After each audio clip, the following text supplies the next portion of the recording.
بسم اللہ الرحمن الرحیم۔ خلاصۃ القرآن کی آج کی مجلس کی ابتدا سورۃ الواقعہ سے ہوتی ہے۔ 27ویں پارے کا نصف ہو چکا۔ ترتیب کے اعتبار سے یہ 56ویں نمبر کی سورہ مبارکہ ہے اور نزول کے اعتبار سے 46ویں نمبر کی سورہ مبارکہ ہے۔ حضور نبی مکرم صلی اللہ علیہ وسلم کے قلب اطہر پر ہجرت مدینہ سے پہلے نازل ہوئی۔ اس میں 96 آیات اور 3 رکوع ہیں۔ آیت نمبر 1 میں ارشاد خداوندی ہے اذا وقعت الواقعہ، جب واقع ہونے والی واقع ہو جائے یعنی قیامت۔ اسی واقعے کی نسبت سے اس سورت کو سورہ واقعہ کہا جاتا ہے۔ اسے سورۃ الغنا بھی کہا جاتا ہے۔ حضرت عبداللہ ابن مسعود رضی اللہ تعالیٰ عنہ سے روایت ہے کہ جو شخص ہر رات سورہ واقعہ پڑھے گا اسے کبھی بھی فاقے کا سامنا نہیں کرنا پڑے گا۔ جب قیامت قائم ہوگی تو زمین پر میں زلزلہ برپا ہو جائے گا، پہاڑ ریزہ ریزہ ہو جائیں گے اور انسان 3 گروہوں میں تقسیم ہو جائیں گے۔ اصحاب الیمین جو کہ جنتی ہوں گے، اصحاب الشمال دوزخ میں جانے والے، اور سابقون خواص مومنین جو نیکی کے کاموں میں دوسروں سے سبقت لے جاتے تھے۔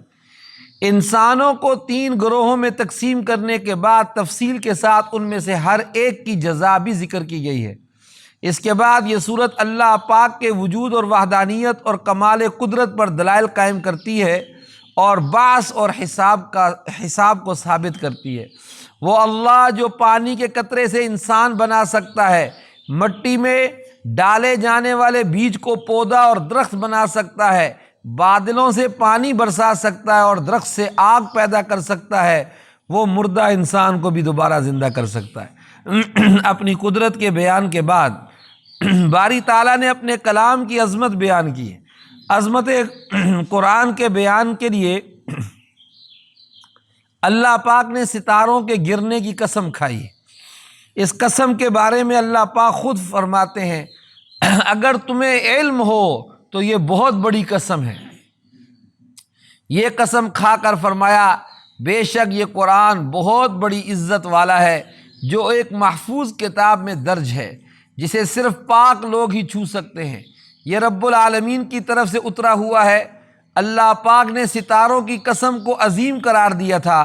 آج سائنس کروڑوں ستاروں پر مشتمل دنیا کے بارے میں جن تحقیقات اور عجائبات کا اظہار کر رہی ہے ان سے پتہ چلتا ہے کہ واقعی یہ بڑی قسم ہے۔ سائنسدان بتلاتے ہیں کہ کائنات 500 ملین کہکشاؤں پر مشتمل ہے اور ہر کہکشاں میں 1 لاکھ ملین یا اس سے کم و بیش ستارے پائے جاتے ہیں اور یہ ساری کہکشائیں مسلسل گردش کر رہی ہیں۔ چاند مسلسل گھوم رہا ہے، زمین اپنے محور پر 1000 میل فی گھنٹہ کی رفتار سے گھوم رہی ہے، سورج 6 لاکھ میل فی گھنٹہ کی رفتار سے گردش کر رہا ہے، پھر ستاروں میں سے کسی کی گردش کی رفتار 8 میل فی سیکنڈ ہے، کسی کی 33 میل فی سیکنڈ اور کسی کی 84 میل فی سیکنڈ ہے۔ اگر یہ سیارے آپس میں ٹکرا جائیں تو تمام نظام عالم درہم برہم ہو جائے۔ اگر ان سیاروں کی رفتار میں فرق آ جائے تو ہمارے دن اور رات اور موسم تک بدل جائیں۔ ان جیسی تفصیلات کو سامنے رکھا جائے تو اندازہ ہوتا ہے کہ اللہ پاک نے کتنی بڑی قسم کھائی ہے۔ ستاروں اور قرآن کے درمیان مناسبت یہ ہے جیسے ستاروں کے ذریعے بر و بحر کی تاریکیوں میں رہنمائی حاصل کی جاتی ہے، یوں ہی قرآنی آیات سے جہالت اور ضلالت کی ظلمات میں سامان ہدایت حاصل کیا جاتا ہے۔ جیسے ستاروں کی دنیا کے سارے عجائب ابھی تک انسان پر آشکارا نہیں ہوئے، یوں ہی قرآن کریم کی آیات اور سور میں پوشیدہ سارے علوم و معارف سے بھی انسان آگاہ نہیں ہو سکا۔ سورت کے اختتام پر اللہ پاک ارشاد فرماتے ہیں کہ انسانوں کے 3 گروہوں کے لیے جس جزا اور سزا کی میں نے خبر دی ہے یہ خبر سراسر حق اور قطعاً یقینی ہے، پس تو اپنے عظیم الشان پروردگار کی تسبیح بیان کر۔ اس کے بعد سورۃ الحدید ہے۔ ترتیب کے اعتبار سے 57ویں نمبر کی سورہ مبارکہ اور نزول کے اعتبار سے 94ویں نمبر کی یہ مدنی سورہ مبارکہ ہے، یعنی حضور نبی مکرم صلی اللہ علیہ وسلم کے قلب اطہر پر مدینہ ہجرت کر جانے کے بعد نازل ہوئی ہے۔ 29 آیات اور 4 رکوعوں پر مشتمل ہے۔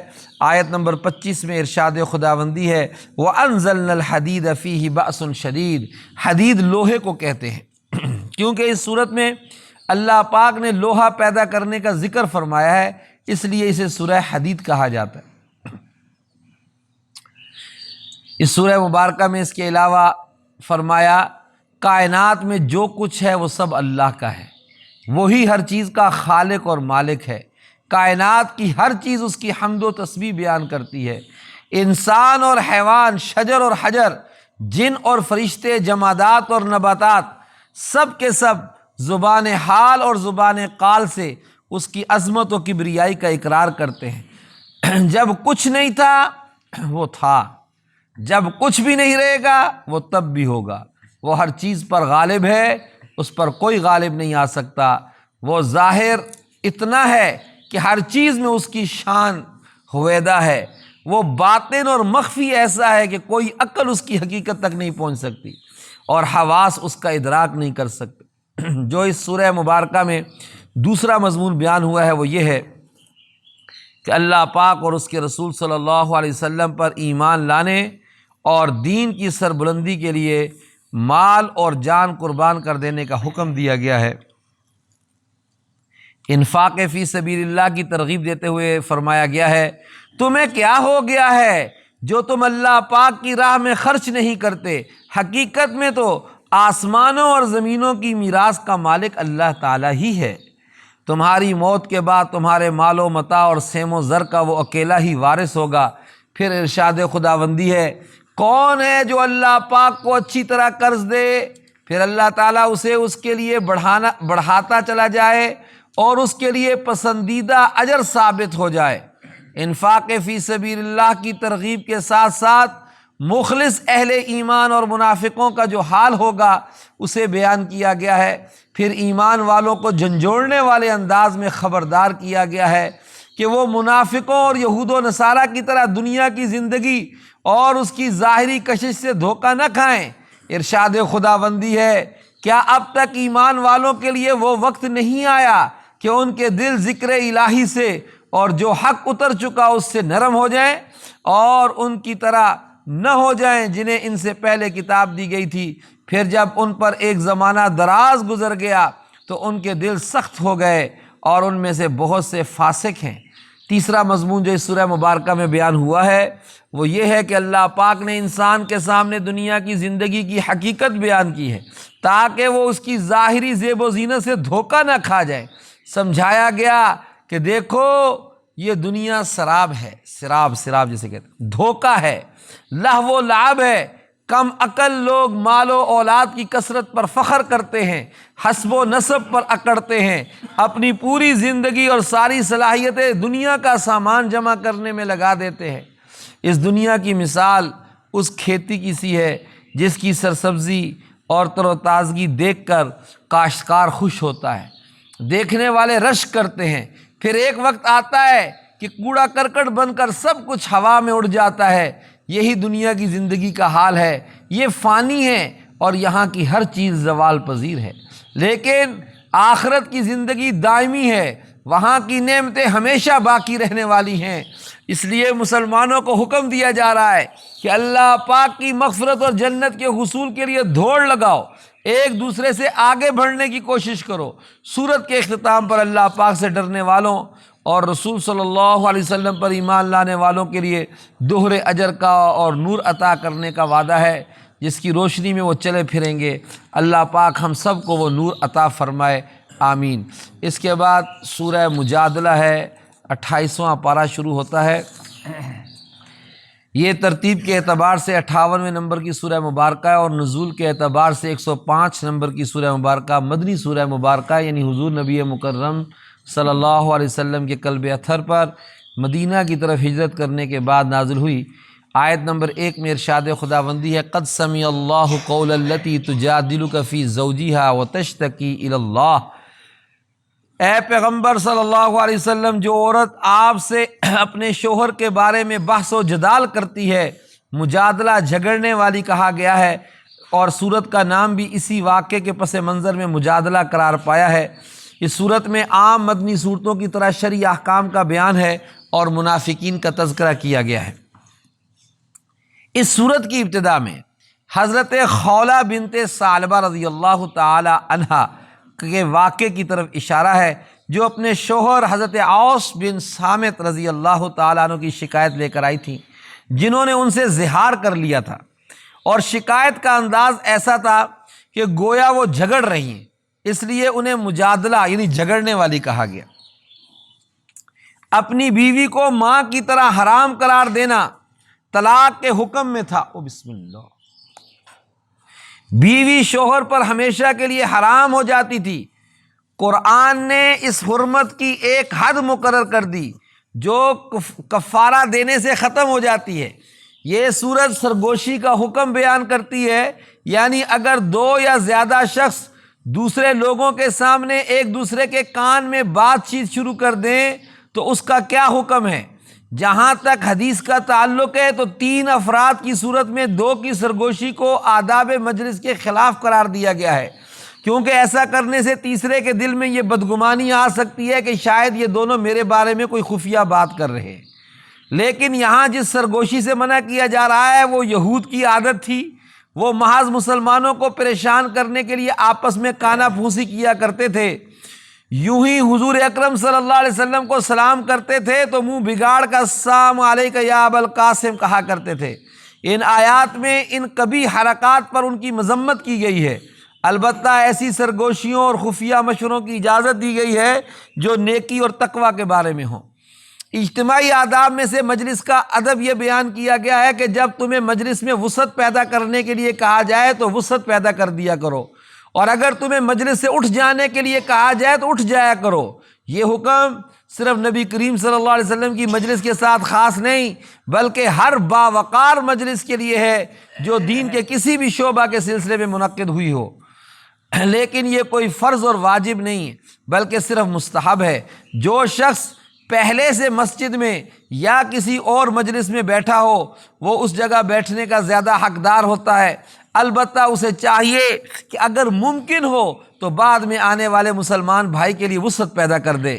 یہ صورت ان منافقین کا بھی تذکرہ کرتی ہے جو یہود سے دوستی بھی رکھتے تھے اور اپنے مومن ہونے پر قسمیں بھی کھاتے تھے۔ ان کے بڑے بڑے دعاوی کے باوجود اللہ پاک نے انہیں حزب الشیطان یعنی شیطان کی جماعت قرار دیا ہے۔ جو کسی صورت بھی اللہ پاک اور اس کے رسول صلی اللہ علیہ وسلم کے دشمنوں کے ساتھ دوستی نہیں رکھتے وہ سعادت مند ہیں، خواہ وہ ان کے ماں باپ، بیٹے، بھائی اور قبیلے والے ہی کیوں نہ ہوں۔ ان سعادت مندوں کے لیے اللہ پاک نے 4 نعمتوں کا اعلان فرمایا۔ پہلی نعمت، اللہ پاک نے ان کے دلوں میں ایمان کو جما دیا ہے۔ دوسری یہ کہ ان کی غیبی مدد کی جائے گی۔ تیسری نعمت یہ کہ انہیں جنت میں داخل کیا جائے گا، اور چوتھی نعمت یہ کہ اللہ پاک ان سے راضی ہو گیا ہے اور وہ بھی اللہ پاک کی نعمتوں اور عطا پر راضی ہو گئے۔ اس کے بعد سورہ حشر ہے جی، ترتیب کے اعتبار سے 59ویں نمبر کی سورہ مبارکہ ہے، نزول قرآن کے اعتبار سے 101 نمبر کی سورہ مبارکہ ہے۔ یہ بھی حضور انور صلی اللہ علیہ وسلم کے قلب اطہر پر مدینہ ہجرت کرنے کے بعد نازل ہوئی ہے، مدنی سورہ مبارکہ کہلاتی ہے۔ اس میں 24 آیات اور 3 رکوع ہیں۔ آیت نمبر 2 میں ارشاد خداوندی ہے، هو الذی اخرج الذین کفروا من اہل الکتاب من دیارہم لاول الحشر، وہی تو ہے جس نے کفار اہل کتاب کو حشر اول کے وقت ان کے گھروں سے نکال دیا۔ یہود مدینہ کو شام کی طرف جلا وطن کر دیا گیا، اسی جلا وطنی کی بنا پر اس سورت کا نام سورہ حشر رکھ دیا گیا ہے۔ ابتدا میں بتایا گیا ہے کہ کائنات کی ہر چیز اللہ پاک کی تسبیح و تقدیس اور حمد و ثنا بیان کرتی ہے اور اس کی وحدانیت اور قدرت و جلال کی گواہی دیتی ہے۔ پھر یہ سورہ مبارکہ قدرت الہیہ کے بعض آثار اور زندہ دلائل کا تذکرہ کرتی ہے، جن میں سے ایک یہ بھی ہے کہ یہود جو کہ عرصہ دراز سے یثرب میں قیام پذیر تھے، مدینے کا پہلا نام، انہوں نے اپنی حفاظت کے لیے بڑے مضبوط قلعے تعمیر کر رکھے تھے۔ معاشی وسائل پوری طرح ان کے قبضے میں تھے۔ یثرب والوں کو انہوں نے سودی قرضوں کی سنہری زنجیروں میں جکڑ رکھا تھا اور ان کا خیال یہ تھا کہ کوئی بھی ہمیں یہاں سے نہیں نکال سکتا، لیکن ان کی اپنی ہی کرتوتوں کی وجہ سے ان پر اللہ کا عذاب آ کر رہا۔ اور انہیں 2 بار جلا وطنی کا سامنا کرنا پڑا۔ حشر جمع اور اخراج کے معنی میں ہے۔ حشر اول میں انہیں مدینہ منورہ سے شام کی طرف دھکیل دیا گیا، اور حشر ثانی میں حضرت عمر رضی اللہ تعالی عنہ نے انہیں خیبر سے شام کی طرف چلے جانے پر مجبور کر دیا۔ یہود کا مدینہ اور خیبر سے نکل جانا ایک ایسا واقعہ تھا کہ یہود تو کیا، خود مسلمانوں کے لیے قطعی طور پر غیر متوقع تھا۔ ان کی معاشی خوشحالی، دفاعی انتظامات اور مضبوط جماعتی نظم کی وجہ سے کوئی سوچ بھی نہیں سکتا تھا کہ انہیں بصد ذلت و خواری مدینہ منورہ اور خیبر سے نکلنا پڑے گا۔ لیکن اللہ پاک نے جب انہیں ان کی عہد شکنی، تکذیب و انکار، تکبر اور سرکشی کی وجہ سے نکالنے کا فیصلہ کر لیا تو ظاہری اسباب ان کے کسی کام نہ آئے، اور اللہ پاک کا فیصلہ وقوع پذیر ہو کر رہا۔ جب یہود کے قبیلہ بنو نذیر کو مدینہ منورہ سے نکال دیا گیا تو بہت سارا مال غنیمت مسلمانوں کے قبضے میں آ گیا۔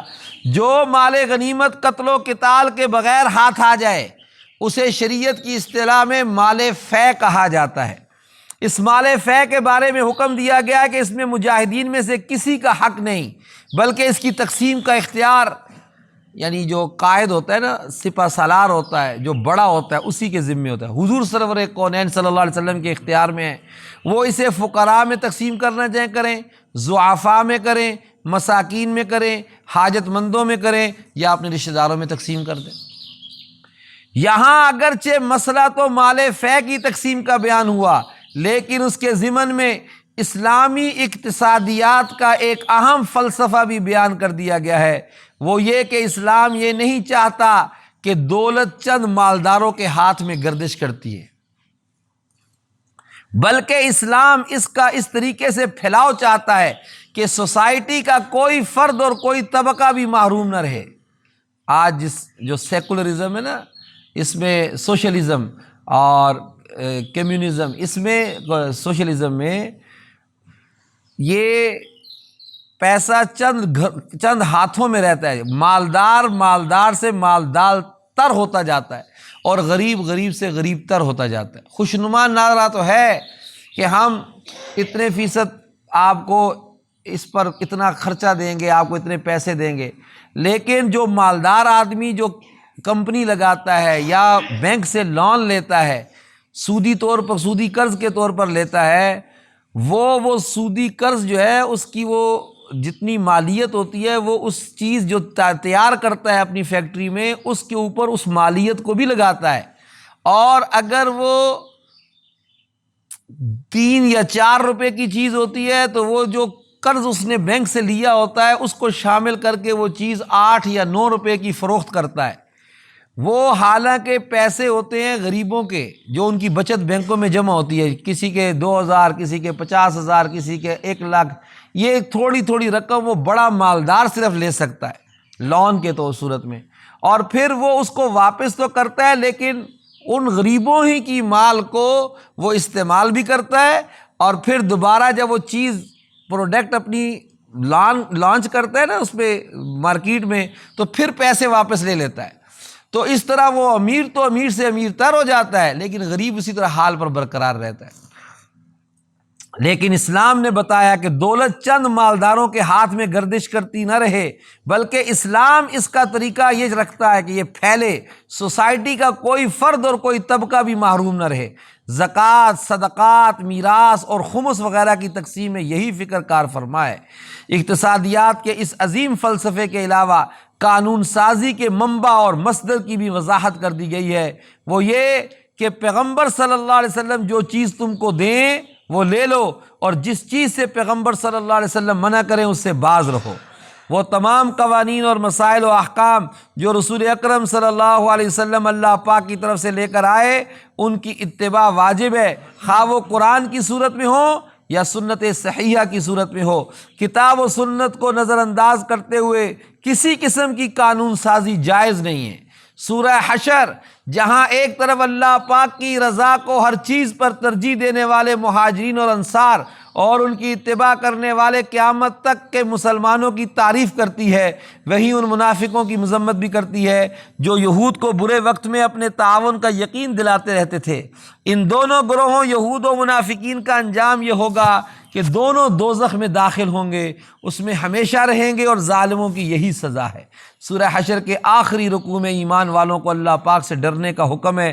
انہیں سمجھایا گیا ہے کہ تم ان یہود و نصارہ کی طرح نہ ہو جانا جنہوں نے حقوق اللہ کو بھلا دیا، جس کی پاداش میں اللہ پاک نے انہیں خود ان کی ذات کے حقوق بھی بھلا دیے، اور وہ آخرت کو بھول کر حیوانوں کی طرح نفسانی خواہشات کی تکمیل ہی میں لگے رہے۔ علاوہ ازیں اہل ایمان کو کتاب اللہ کی عظمت کی طرف متوجہ کرنے کے لیے فرمایا گیا ہے کہ اگر اللہ پاک پہاڑوں کو عقل و شعور عطا فرما دیتا اور پھر ان پر قرآن نازل کر دیتا تو وہ اللہ کے خوف سے ریزہ ریزہ ہو جاتے۔ افسوس ہے انسان پر کہ وہ اس بے مثال کلام کی عظمت سے ناواقف ہے اور اس کے حقوق ادا نہیں کرتا۔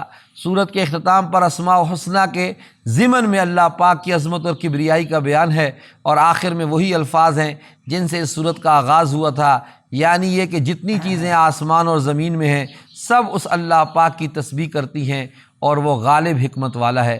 اس کے بعد سورہ ممتحنہ ہے، ترتیب کے اعتبار سے 60ویں، نزول کے اعتبار سے 91 نمبر کی سورہ مبارکہ ہے۔ مدنی سورہ مبارکہ 13 آیات اور 2 رکوعوں پر مشتمل ہے۔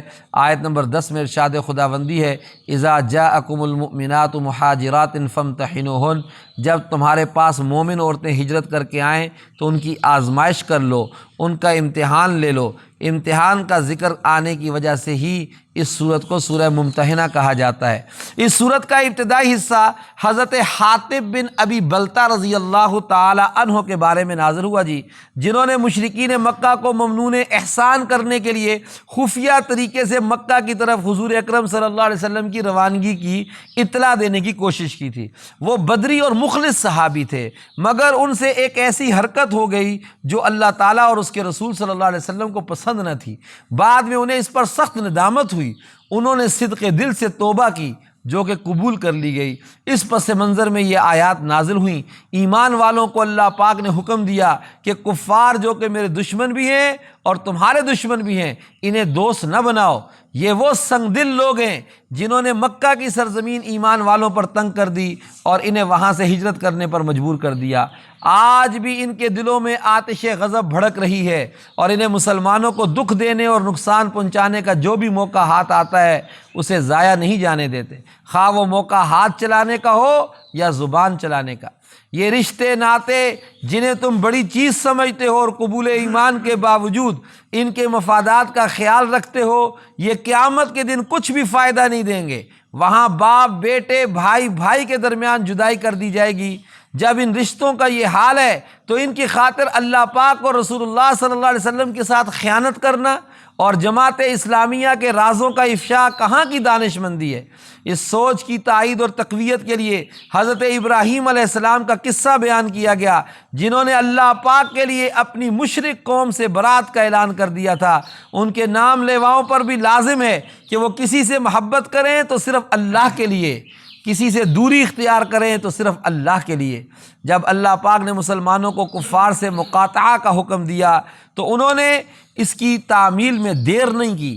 باپ نے بیٹے سے، بھائی نے بھائی سے تعلق ختم کر دیا۔ یوں ان کے ایمانی دعووں کی سچائی بالکل واضح ہو کر سامنے آ گئی۔ لیکن خونی رشتے اور وطن ایسی چیزیں ہیں کہ ان کی طرف میلان اور ان کی محبت اللہ پاک نے انسان کی فطرت میں رکھی ہے۔